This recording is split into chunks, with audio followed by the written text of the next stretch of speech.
네, 그럼 내일 진행될 윤 전 대통령 첫 정식 재판을 현지호 기자와 먼저 들여다보도록 하겠습니다. 현 기자, 재판 장소가 서울중앙지법 417호 법정입니다.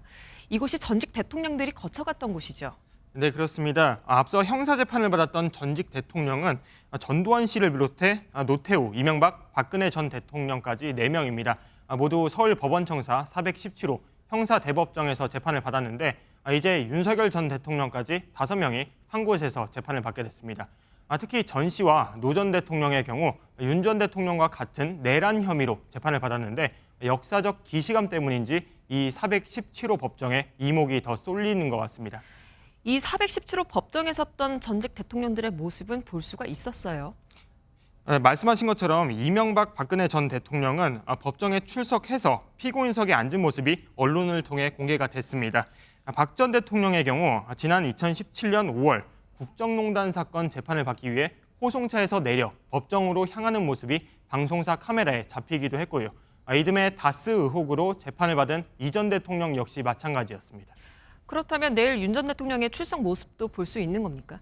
지금으로선 못 볼 가능성이 좀 높아 보입니다. 앞서 법원이 윤 전 대통령 요청이 있으면 지하 주차장으로 들어가는 걸 허용하겠다 이렇게 밝혔기 때문인데요.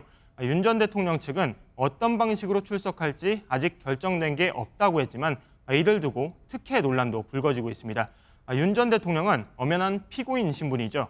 불구속 피고인이 지하 주차장으로 곧바로 들어가도록 허용한 사례가 예전에도 있었는지 청사 방호를 담당하는 서울고등법원에 물었는데 그런 사례가 없는 걸로 보인다 이런 답변을 받았습니다. 특혜로 볼 여지가 있는 거죠. 다만 윤 전 대통령이 파면 선고를 받은 지 얼마 안 된 시점이고 앞서 탄핵 심판 과정에서 서울 서부지법 폭동 사태가 있었던 점 등을 고려하면 질서 유지 차원에서 그런 결정을 했다고 볼 수도 있겠습니다. 그럼 출석하는 모습을 볼 수가 없다면 법정 내부는 촬영이 되는 겁니까? 지난주 금요일 오후에 그 언론사에서 촬영 신청서를 냈는데 네. 재판부가 이를 불허했습니다.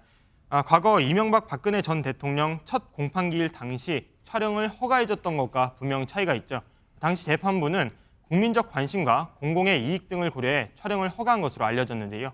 서울중앙지법이 촬영 불허 사유를 아직 밝히지 않고 있긴 한데 정치권에서는 특혜라는 반발이 쏟아지고 있습니다.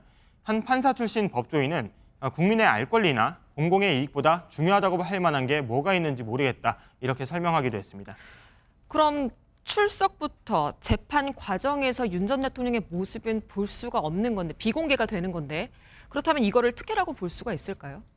결론부터 말하자면 지금은 판단하기가 좀 이릅니다.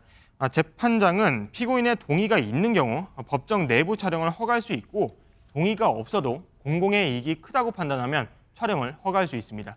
지난주 금요일 오후 4시쯤 신청서가 접수됐는데 근무일 기준으로는 재판이 열리는 내일 오전 10시까지 3시간 정도밖에 시간이 없는 거죠. 피고인에게 서면으로 의견서를 보내고 답변을 받고 하는 이런 절차를 진행하기 위해서 물리적인 시간이 좀 부족해 보입니다. 나중에 신청서가 또 들어왔을 때 재판부가 다른 판단을 내놓을 수도 있는 거죠. 때문에 이번 촬영을 허가하지 않았다고 이걸 특혜다라고 단정지어 말하기는 어렵겠습니다. 네, 알겠습니다. 여기까지 듣도록 하겠습니다. 지금까지 현지호 기자였습니다.